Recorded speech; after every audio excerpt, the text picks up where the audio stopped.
कराची में फायरिंग का वाकया। निजी टीवी के सीनियर प्रोड्यूसर अतर मतीन जाम बहक हो गए। दो डाकू शहरी को लूट रहे थे। सहाफी ने मुल्जिमान को गाड़ी से टक्कर मारी। डाकुओं ने गोलियां चला दी, जबकि पुलिस ने शवाहिद इकट्ठे कर लिए हैं।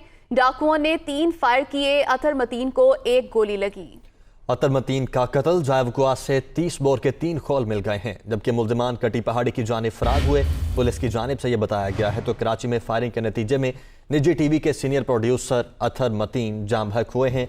2 डाकू शहरी को लूट रहे थे। सहाफी ने मुल्जिमान को गाड़ी से टक्कर मारी। डाकुओं ने गोलियां चला दी। पुलिस ने शवाहिद इकट्ठे कर लिए हैं और डाकुओं ने 3 फायर किए हैं। यह पुलिस की जानिब से बताया जा रहा है।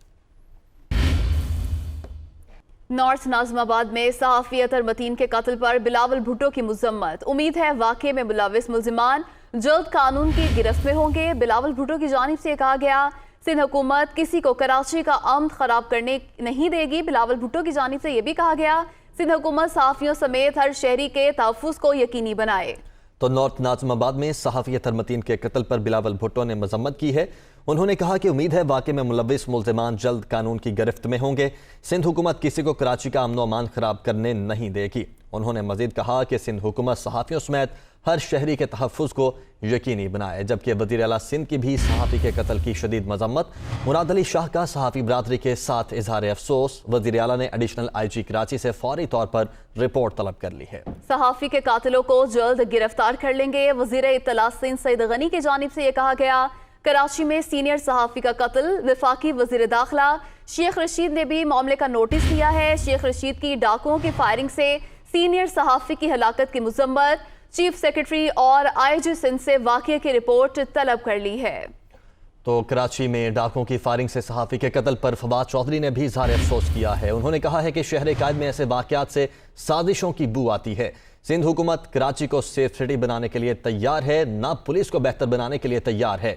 सिंध में एक नाअहल हुकूमत बरसरे इक़्तिदार है। वफाकी वज़ीर इत्तलात फवाद चौधरी की जानिब से इन ख्यालात का इजहार किया है। उन्होंने शदीद अल्फाज में मजम्मत की है। उन्होंने कहा कि शहर कायद में ऐसे वाक़यात से साजिशों की बू आती है। वज़ीर इत्तलात सिंध सईद गनी ने कहा है कि सहाफ़ी के कातिलों को जल्द गिरफ्तार कर लेंगे। सिंध हुकूमत अपनी जिम्मेदारी निभाएगी और मुल्जिमान को कैफरे किरदार तक पहुँचाएंगे। 3 बुलेट्स जो हैं वो अतर मतीन साहब को लगे हैं।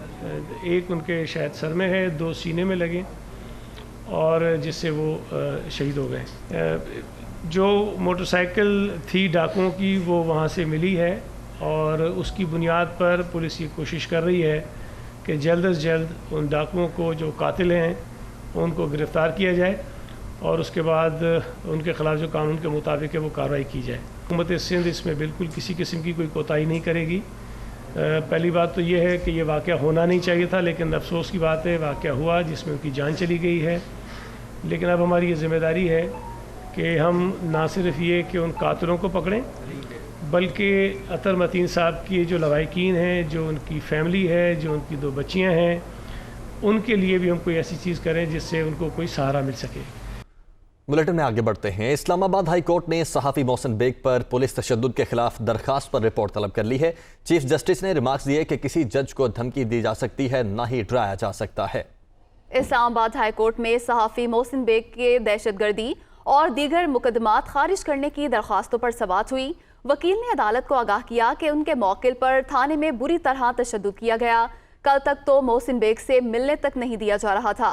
अदालत आलिया ने मोहसिन बेग पर मुबैना तशद्दुद से मुताल्लिक IG इस्लामाबाद से 21 फरवरी पीर तक रिपोर्ट तलब कर ली। साबिक सेनेटर फैसल वावडा ने ताहयात नाअहली का फैसला सुप्रीम कोर्ट में चैलेंज कर दिया। इलेक्शन कमीशन और इस्लामाबाद हाई कोर्ट के फैसलों के खिलाफ अपील दायर कर दी गई। इलेक्शन कमीशन को ताहयात नाअहल करने का इख्तियार नहीं था, ये अपील में मौक़िफ़ अपनाया गया है। इस्लामाबाद हाई कोर्ट ने उजलत में अपील खारिज की।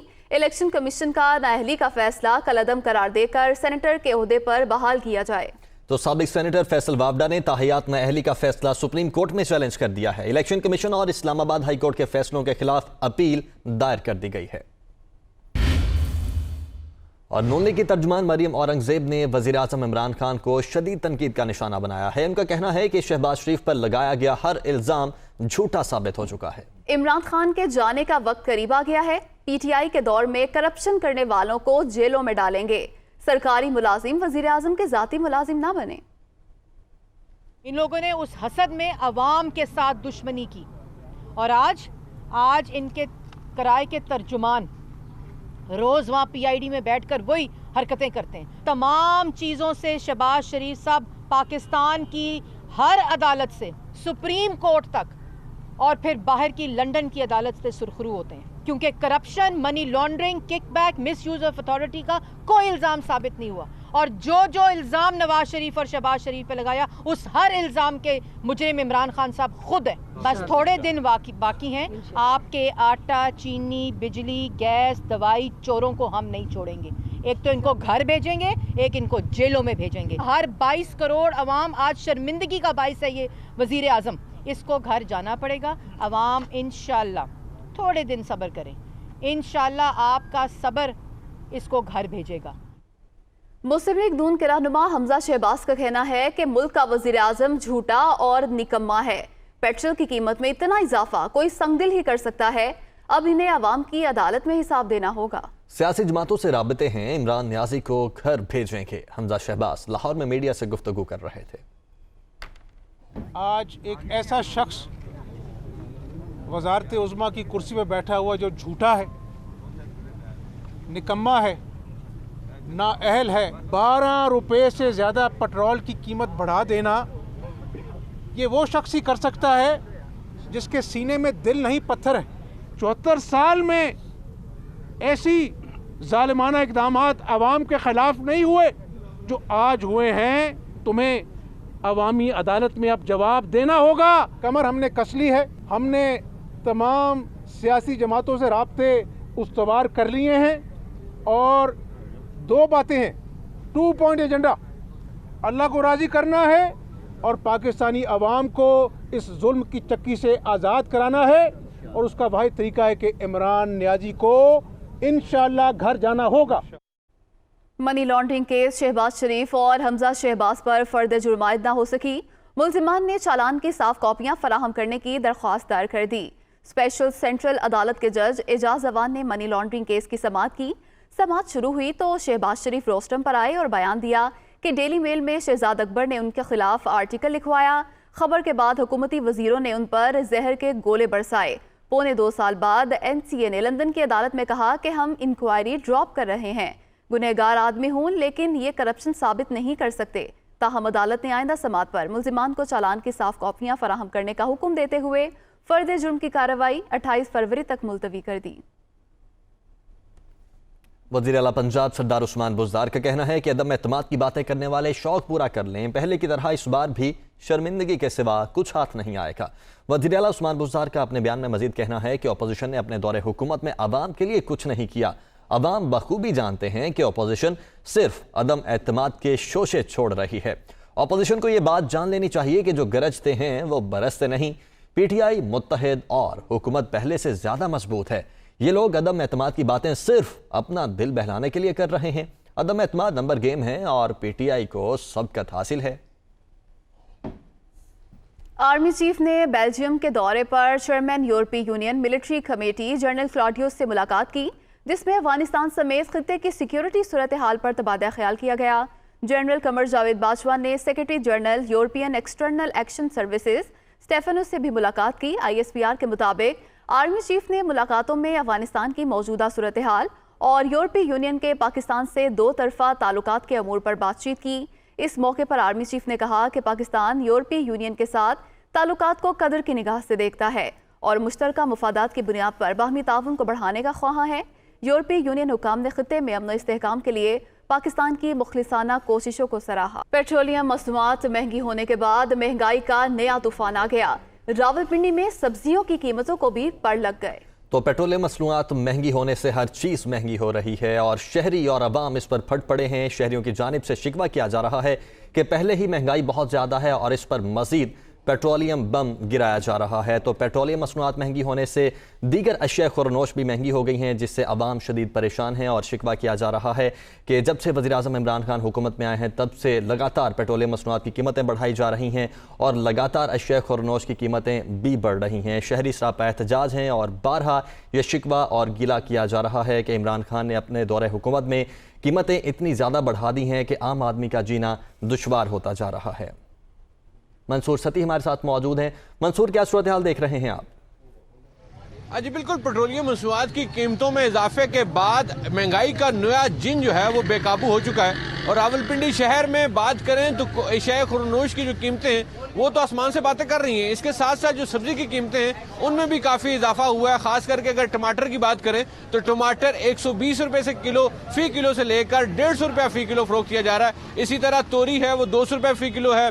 गाजर जो है वो 40 से 50 रुपये फरोख्त की जा रही है। मटर जो है वो 100-120 रुपये फरोख्त किया जा रहा है। इसी तरह जो अगर भिंडी की बात करें तो 300 से लेकर 400 रुपये फी किलो फरोख्त किया जा रहा है। अदरक जो है इसी तरह अदरक जो है वो 400 रुपये किलो है। मेरे साथ एक दुकानदार मौजूद है। क्या वजह है कि ये जो सब्जी की कीमतें जो बढ़ रही हैं, इसकी वजह क्या आप समझते हैं? वजह इसके ये है जो पेट्रोल महंगा हो गया 12 रुपये, ठीक है, तो आगे किराए बढ़ गए हैं।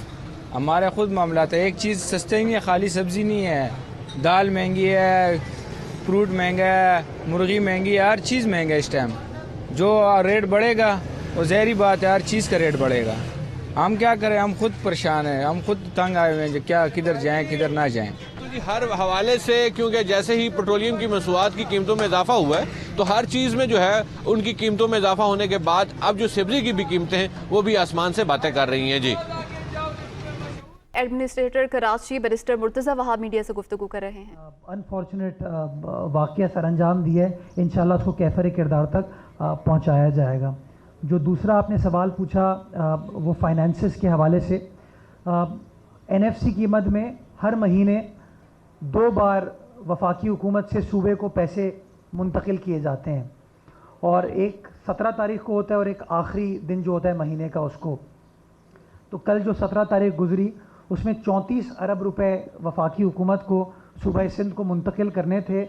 बदकिस्मती के साथ उन्होंने सिर्फ 2 अरब रुपए मुंतकिल किए हैं। 32 अरब रुपए की यूनिलैटरली उन्होंने कटौती कर ली है। कोई इसका नोटिस नहीं, जो रेकन्सिलिएशन का प्रोसेस होता है वफाक और सूबे के दरमियान, उस प्रोसेस को फॉलो नहीं किया गया और यकतरफ़ा तौर पर सूबा सिंध के वो 32 अरब रुपए, जो कि 32 अरब रुपए लोगों की तनख्वाहों के लिए, लोगों की पेंशन के लिए, तरक्याती कामों के लिए सूबा सिंध की हुकूमत को खर्च करने थे, उनको यकतरफ़ा तौर पर FBR ने डिडक्ट कर लिया, इनको काट लिया गया। मैं समझता हूँ बड़ा अफसोसनाक चीज़ है।